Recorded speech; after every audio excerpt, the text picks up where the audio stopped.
Hey guys, कैसे हैं आप लोग? I hope you all are doing well. और आज के इस वीडियो में हम बात करेंगे major differences between a service based company and a product based company. तो हर किसी का ओपिनियन इसमें अलग अलग हो सकता है, बट ये कम्प्लीटली मेरे एक्सपीरियंस के बेसिस पे मैं आपको बताऊंगा। मैंने सर्विस बेस्ड एमएनसी में भी काम किया है and currently I am working in a product based form. तो चलिए, without further due, let's get started. तो सबसे पहले हम देखते हैं कि एक प्रोडक्ट बेस्ड आईटी कंपनी और सर्विस बेस्ड आईटी कंपनी होती क्या है। ठीक है, इसे समझने के लिए हम एक एग्जांपल लेते हैं। लेट्स से टाटा मोटर्स, सभी को पता है। तो ये क्या करती है? ये खुद की कार्स मैन्युफैक्चर करती है, खुद का प्रोडक्शन यूनिट है इनका, और फिर ये उनका प्रोडक्ट जाके, मतलब जो कार्स है वो जाके कस्टमर्स में बेचती है, राइट। हाउएवर, अगर आप सर्विस सेंटर्स देखो जो हमारे गली गली में होते हैं, जो कार सर्विस सेंटर्स हुए या फिर टू व्हीलर सर्विस सेंटर्स हुए, तो वो क्या करते हैं? हम हमारी खुद की बाइक या फिर कार उनके पास ले जाते हैं और वो हमें उसकी सर्विसिंग करके वापस देते हैं। तो क्या हो गए? वो हो गए बेसिकली सर्विस प्रोवाइडर्स, राइट। तो वैसे ही आईटी कंपनीज में भी एक प्रोडक्ट बेस्ड आईटी कंपनी होती है और सर्विस बेस्ड आईटी कंपनी होती है। तो प्रोडक्ट बेस्ड खुद के प्रोडक्ट बना के कस्टमर्स में बेचेगी, और सर्विस बेस्ड आईटी कंपनी खुद की सर्विसेज प्रोवाइड करेगी उनके क्लाइंट्स के लिए या फिर जो कस्टमर्स होंगे उनके लिए। तो मैंने मेरे एक्सपीरियंस के बेसिस पे product based MNC and service based MNC को चार चार पॉइंट्स में डिवाइड किया है। तो आइए चलिए देखते हैं। Let's start with product based MNC. First and foremost point here is product based MNCs का ना एक खुद का एक प्रोडक्ट ड्रिवन माइंडसेट होता है। तो वो काफी हद तक ऐसा कॉम्पिटिटिव एनवायरनमेंट वो क्रिएट करके रखते हैं, जहाँ पे कि एक बंदा अगर ज्वाइन करता है तो they would be able to excel their knowledge in a much better way. तो क्योंकि कैसे होता है, प्रोडक्ट बेस्ड कंपनीज में R&D चलता है, फिर उनके क्वार्टरली जो उनका डिफाइंड स्ट्रक्चर होता है कि अच्छा हमें एक्स प्रोडक्ट में ऐसे 3 अलग-अलग features by the end of this quarter डालने हैं। तो वो सारी उनकी जो डेडलाइंस होती है एक्चुअल प्रोडक्ट एनहांसमेंट के लिए, तो उसमें ना सीखने को काफ़ी ज़्यादा मिलता है। तो that was my first point कि अगर आपको सीखना है तो as compare to service based company, product based company में आपको ज़्यादा सीखने को मिलेगा। सेकंड पॉइंट इज़, अगर आप स्मार्ट लोगों के साथ काम करना चाहते हैं, तो definitely I would say product based MNC ये बेहतर चॉइस हो सकती है। सो डज़ दैट मीन कि सर्विस बेस्ड कंपनी में स्मार्ट पीपल नहीं होते? No no no, that was not my point. I mean to say that कि प्रोडक्ट बेस्ड एमएनसी में जो लोग होते हैं और जिस प्रकार से कंपनी का एक प्रोडक्ट ड्रिवन माइंडसेट होता है, उसमें उन लोगों को सिर्फ और सिर्फ अच्छे ही जो, मतलब जो उस पर्टिकुलर टेक्नोलॉजी में प्रोफिशिएंट लोग हैं, उन्हीं को उनको हायर करना पड़ता है। तो वहाँ पे वो मासेस में लोग रिक्रूट नहीं करते। वो बेसिकली एक काम करने के लिए एक ही बंदा रखेंगे, बट वो काफी तगड़ा होगा। तो eventually you get to work with smart minds. So that was my point. So coming to the third important point, which is salary. Yes, तो सैलरी हर किसी को चाहिए, और सैलरी ज्यादा हो तो अच्छा लगता है, दिल से काम करने को मन होता है, राइट। तो इसी के लिए क्या क्या होता है कि प्रोडक्ट बेस्ड एमएनसीज में जो सैलरी के बैंड्स होते हैं वो सर्विस बेस्ड कंपनी से काफी ज्यादा होते हैं। तो you can call it best in industry. तो कोई भी प्रोडक्ट बेस्ड कंपनी अगर आप देखोगे, B it a startup, B it an MNC, तो उसके जो सैलरी के जो बाउंड्स होंगे वो सर्विस बेस्ड कंपनी से ज्यादा ही होते हैं। और जो एमएनसीज है वहां पे तो डेफिनेटली ज्यादा होते हैं। For example, I work for VMware, और हमारे यहाँ पे सैलरी स्लैब्स कोई भी सर्विस बेस्ड कंपनी जैसे कि TCS, इन्फोसिस, विप्रो है ना, इनसे ज्यादा होती है, काफी काफी ज्यादा होती है इनफैक्ट। तो ये एक एडवांटेज होता है। अगर आपको सैलरी ज्यादा चाहिए एकदम इनिशियल टाइम में आपके करियर के, तो definitely product based company you should consider. Fourth and the final important point ये है कि अगर समझो आपको एक मार्केट में आपका खुद का ब्रांड बनाना है, राइट। सो सेल्फ ब्रांडिंग जिसे हम कहते हैं, अगर वैसा कुछ चाहिए तो definitely you should go for product based MNCs. क्योंकि प्रोडक्ट बेस्ड में जब आप काम करते हो तो आप किसी प्रोडक्ट पे डेडिकेटेड काम करते हो, राइट। व्हेन यू से कि मैंने कोई कंपनी में, प्रोडक्ट बेस्ड कंपनी में ए प्रोडक्ट पे XYZ फीचर्स उसमें इंटीग्रेट किए हैं, तो आपका ना ब्रांड जो है वो ऑटोमेटिकली बिल्ट होता है। वो कैसे? तो प्रोडक्ट बेस्ड कंपनी को हर कोई जानता है, क्योंकि अगर नहीं भी जानता तो they can Google and simply get to know what product you have worked on. और फिर वो फीचर वो लोग एक्सपीरियंस भी कर सकते हैं अगर प्रोडक्ट फ्री है तो, या फिर अगर कमर्शियल प्रोडक्ट है तो भी लोगों को ऑलमोस्ट पता ही होता है कि ये क्या प्रोडक्ट है, इसमें अच्छा फिर आपने इसमें ये जो फीचर्स डाले हैं उसका कितना महत्व है, right.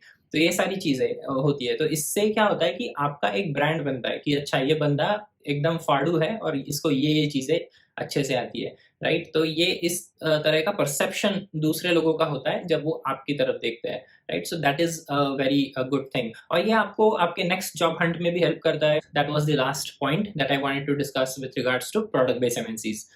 So now let's move to service based MNCs. इसमें भी हम 4 पॉइंट्स देखेंगे। तो very first thing is if you are someone who love to work in a less hectic environment, तो इसका मतलब कि अगर आपको थोड़ा सा चिल लाइफ जीना पसंद है, जहाँ पे काम ज़्यादा ना हो, काम तो ऑब्वियसली होगा, कहीं पे भी चले जाओ, प्रोडक्ट बेस में जाओ, सर्विस बेस में जाओ, काम तो करना ही है। बट अगर आपको ऐसा लगता है कि मुझे इस काम का ज़्यादा बर्डन ना आए, इस तरीके का काम हो, तो डेफिनेटली सर्विस बेस्ड कंपनी में हाई चांसेस है कि आपको उस तरीके का काम मिले। क्योंकि एनवायरनमेंट जो होता है वहाँ पे वो प्रोडक्ट बेस्ड जितना कॉम्पिटिटिव एनवायरनमेंट नहीं होता। ठीक है? तो यहाँ पे आपको हर तरीके के लोग मिलेंगे सर्विस बेस्ड कंपनी में। तो आपका वर्क होगा मोस्ट ऑफ द टाइम इतना टीडियस होता नहीं है। ठीक है? तो second most important point is you are someone who would want to work with international clients. ठीक है? तो मीनिंग ऐसा है कि कभी-कभार लोगों को लगता है कि right after the college I want to work with an MNC where I would get an exposure to work with international clients, right? तो जो इंटरनेशनल क्लाइंट्स होते हैं उनके साथ अगर आपको काम करना एक आपका ड्रीम है, तो definitely you should go for a service based company. तो इसका मतलब ये नहीं है कि प्रोडक्ट बेस्ड कंपनी में आपको इंटरनेशनल क्लाइंट्स के साथ काम करने नहीं मिलेगा। तो ऐसे नहीं है, but most of the time if you compare both of these companies, तो आपको ये चीज़ समझेगी कि सर्विस बेस्ड कंपनी का क्या काम होता है। तो ये लोग बस सर्विस प्रोवाइडर्स हैं, ठीक है? तो इनके जो क्लाइंट्स हैं वो हो सकता है कि आपके नेटिव कंट्री के हो, या फिर मोस्ट ऑफ द टाइम ये बाहर के क्लाइंट्स होते हैं, क्योंकि जब बाहर के क्लाइंट्स को कोई कंपनी सर्व करती है तो उनको प्रॉफिट भी ज़्यादा होता है eventually due to the currency differences.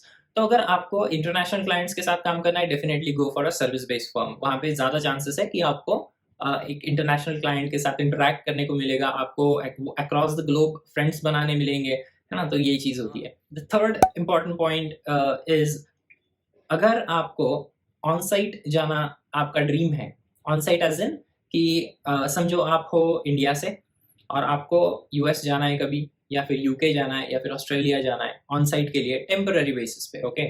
Not permanent.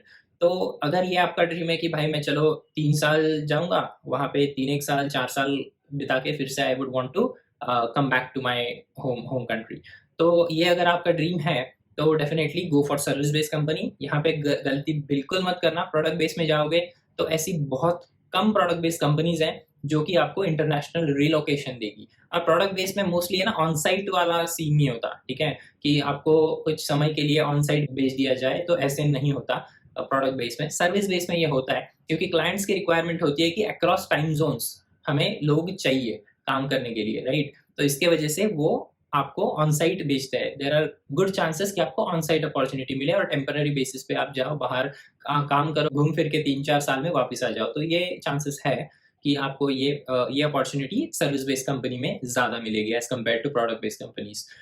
The last point is, if you are someone who literally gets bored by doing a same task again and again, जिसको एक प्रोजेक्ट में बोर हो जाता है, राइट? कुछ समय बाद, let's say you are working in project A for 2 years और आप बोर हो जाते हो। तो अगर आप ऐसे बंदे हो, तो definitely I think you should go for service based company, क्योंकि वहाँ पे प्रोजेक्ट चेंज करना कंपैरेटिवली आसान है। क्योंकि ऐसे होता है कि सर्विस बेस में इन लोगों के पास एक ही अकाउंट मैनेजर, जो भी आपका मैनेजर होगा, उसी के अंडर काफ़ी सारे प्रोजेक्ट्स होते हैं।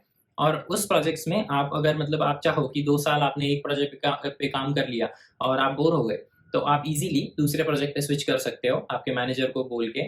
वो एक म्यूचुअल अंडरस्टैंडिंग होती है। It also depends on how your bond is with your manager और वो सारी चीज़ें। बट येस, वो डूएबल है और आप वो कर सकते हो। तो अगर आप बोर हो जाते हो जल्दी से और आपको फ्रीक्वेंटली नई चीज़ें करना ज़रूरी है आपके लाइफ में, ताकि आप मतलब आपका टेस्ट बना रहे आईटी में, अगर उस तरीके से आप सोचते हो, तो definitely go for a service based company. क्योंकि प्रोडक्ट बेस्ड कंपनीज में भी अगर मैं इस चीज़ पे कंपेयर करूँ प्रोडक्ट बेस्ड कंपनीज को with against service based companies, तो मैं ये कहूँगा कि प्रोडक्ट बेस में भी ये हो सकता है। आपको प्रोजेक्ट ए से प्रोजेक्ट बी में वो लोग डाल सकते हैं, इंटरनल रिक्रूटमेंट्स भी होती है। बट कैसे होता है कि मोस्टली आपको ज़्यादा टफ जाएगा जब आप लेट्स से आप डेटा एनालिटिक्स पे काम कर रहे हो और आपको जाना है प्रॉपर वेब डेवलपमेंट में, ठीक है? तो आपको ये ज़रूरी है कि आपको वेब डेवलपमेंट पूरा आना चाहिए, एकदम कोर से आना चाहिए। तभी जाके आप उसके इंटरनल इंटरव्यूज क्रैक करके फिर आप उस पोजीशन पे जाओ।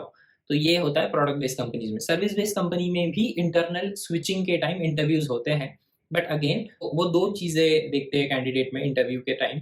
एक तो आपको उस टेक्नोलॉजी पे कितना नॉलेज है, और दूसरा आप कोप अप कर पाओगे कि नहीं, so how hard working you are.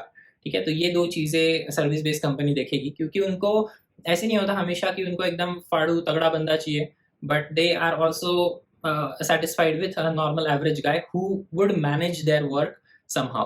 ठीक है, तो इसलिए प्रोजेक्ट चेंज करना सर्विस बेस्ड कंपनी में मेरे पर्सनल एक्सपीरियंस से काफ़ी इजी है, but yeah that is there. So with this guys, we have come up to the end of this video। So conclude करता हूँ एक बार।